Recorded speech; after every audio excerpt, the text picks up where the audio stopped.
Good morning student. हम बात कर रहे थे हरिशंकर परसाई जी द्वारा रचित प्रेमचंद के फटे जूते, जिसमें हमने देखा प्रेमचंद के व्यक्तित्व की सादगी के साथ साथ एक रचनाकार का अंतर्भेदी दृष्टिकोण। उस अंतर्भेदी दृष्टिकोण का विवेचन करते हुए आज की दिखावे की अवसरवादिता पर लेखक के द्वारा व्यंग्य किया गया है। पाठ के प्रारंभ में हमने मुंशी प्रेमचंद के फोटो के माध्यम से प्रेमचंद के द्वारा उनके प्रकट किए गए शारीरिक व्यक्तित्व की जानकारी प्राप्त की तथा उस फोटो के माध्यम से प्रेमचंद के जीवन की वास्तविकता का बोध हमें हुआ। परसाई जी ने इस चीज़ को महसूस किया कि प्रेमचंद दिखावे की संस्कृति में जीवन नहीं जीते थे, मुखौटावाद की संस्कृति में जीवन नहीं जीते थे, वो पर्दे की संस्कृति में जीवन नहीं जीते थे, वो जैसे थे वैसे ही बने रहना चाहते थे। फोटोग्राफर ने जब उनको मुस्कुराने के लिए कहा तो आज वर्तमान के लोगों की दिखावे की प्रवृत्ति पर जो उन्हें दुख होता है, उस दुख के गहरे तल से निकली हुई एक मुस्कुराहट उस फोटो में दिखाई देती है। मानो वो मुस्कुराहट हम जैसे लोग जो पर्दे की संस्कृति के ऊपर, दिखावे की संस्कृति के ऊपर अपना जीवन कुर्बान कर रहे हैं, उनके ऊपर व्यंग्य करती हुई दिखाई देती है। इसके बाद देखिए प्रेमचंद कहते हैं, परसाई जी यहाँ पर कह रहे हैं कि ये कैसा आदमी है जो खुद तो फटे जूते पहने फोटो खिंचा रहा है पर किसी पर हंस भी रहा है। वो किसी कौन है? वो किसी हम वो लोग हैं जो पर्दे की संस्कृति, दिखावे की संस्कृति, मुखौटावाद की संस्कृति को फॉलो कर रहे हैं। तो परसाई जी कहते हैं वही पर्दे की संस्कृति को फॉलो करने की बात उनसे कह रहे हैं, यथार्थवाद को छोड़ करके दिखावे की संस्कृति को अपनाने की बात कहते हुए दिखाई दे रहे हैं कि फ़ोटो ही खिंचाना था तो ठीक जूते पहन लेते या न खिंचाते। फ़ोटो न खिंचाने से क्या बिगड़ता था, लेकिन फ़ोटो क्यों खिंचाई उसका कारण खुद ही सोच रहे हैं कि शायद पत्नी का आग्रह रहा और तुम अच्छा चल भाई कहकर बैठ गए होंगे। मगर यह कितनी बड़ी ट्रेजेडी है कि आदमी के पास फ़ोटो खिंचाने को भी जूता ना हो। मैं तुम्हारी ये फ़ोटो देखते देखते तुम्हारे क्लेश को, क्लेश दुख पीड़ा, तुम्हारे क्लेश को अपने भीतर महसूस करके जैसे रो पड़ना चाहता हूँ, मगर तुम्हारी आंखों का ये तीखा दर्द भरा व्यंग्य मुझे एकदम रोक देता है।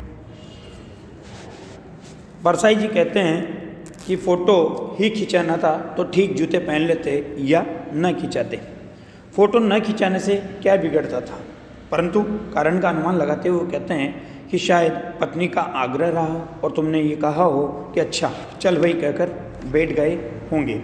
मगर ये कितनी बड़ी ट्रेजेडी है कि आदमी के पास फ़ोटो खिंचाने को भी जूता ना हो।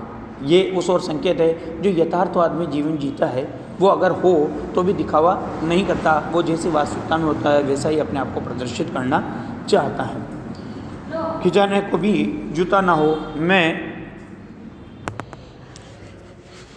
तुम्हारी ये फ़ोटो देखते देखते तुम्हारे क्लेश को, क्लेश यानी दुख को, पीड़ा को अपने भीतर महसूस करके जैसे रो पड़ना चाहता हूँ, मगर तुम्हारी आंखों का ये तीखा दर्द भरा व्यंग्य मुझे एकदम रोक देता है। क्योंकि ये व्यंग्य किस पर था? उन दिखावटी संस्कृति के लोगों के ऊपर। और परसाई जी कहते हैं कि तुम फ़ोटो का महत्व नहीं समझते। क्यों? जो लोग फ़ोटो का महत्व समझते हैं वो क्या करते हैं? बनावटी जीवन शैली को अपनाकर अपना फ़ोटो खिंचवाते हैं। वो वास्तविकता में फ़ोटो नहीं खिंचवाते, वो बनावटी दिखावटी प्रवृत्ति को प्रकट करते हुए दिखाई देते हैं। समझते होते तो किसी से फ़ोटो खिंचवाने के लिए जूते मांग लेते। लोग तो दिखाने के लिए क्या करते हैं कि लोग तो मांगी के कोड से वर दिखाई करते हैं। वर दिखाई करना अर्थात अपने आप को दूल्हे के जैसा दिखाने की चेष्टा करते हैं और मांगे हुए की मोटर से बारात निकाल लेते हैं। फ़ोटो खिंचाने के लिए तो बीबी तक मांग ली जाती है। तुमसे जूते ही मांगते नहीं बना, तुम फ़ोटो का महत्व नहीं जानते। लोग तो इत्र चुपड़ कर फ़ोटो खिंचाते हैं जिससे फ़ोटो में खुशबू आ जाए। गंदे से गंदे आदमी की फ़ोटो भी खुशबू देती है। ये परसाई जी ने एक तरह से हास्यप्रद शैली में दिखावे की प्रवृत्ति के लोगों के ऊपर व्यंग्य किया है कि लोग अपने आप को अच्छा दिखाने के लिए क्या क्या कर लेते हैं। ऐसे लोगों के ऊपर व्यंग्य परसाई जी ने भी प्रेमचंद के माध्यम से, प्रेमचंद के यथार्थवाद के माध्यम से, प्रेमचंद के जीवन के माध्यम से ऐसे लोगों पर अपनी शब्दावली से व्यंग्य किया है। फिर कहते हैं कि टोपी 8 आने में मिल जाती है और जूते उस ज़माने में भी 5 रुपये से कम में क्या मिलते होंगे। अब देखिए, टोपी मान सम्मान का प्रतीक होती है और जूते केवल पैरों में पहनने के होते हैं, लेकिन जूतों की कीमत ज़्यादा, टोपी की कीमत कम, अर्थात वास्तविकता की कीमत कम और दिखावे की ज़्यादा। लेकिन टोपी की कीमत कम, जो मान सम्मान की चीज़ है उसकी कीमत कम, और जूते की कीमत ज़्यादा। लेकिन लोग किसको खरीदना पसंद करते हैं? जूते को। टोपी आजकल कौन पहनता है? कोई नहीं पहनता। अर्थात मान सम्मान से किसी को मतलब नहीं है, केवल दिखावे से मतलब है।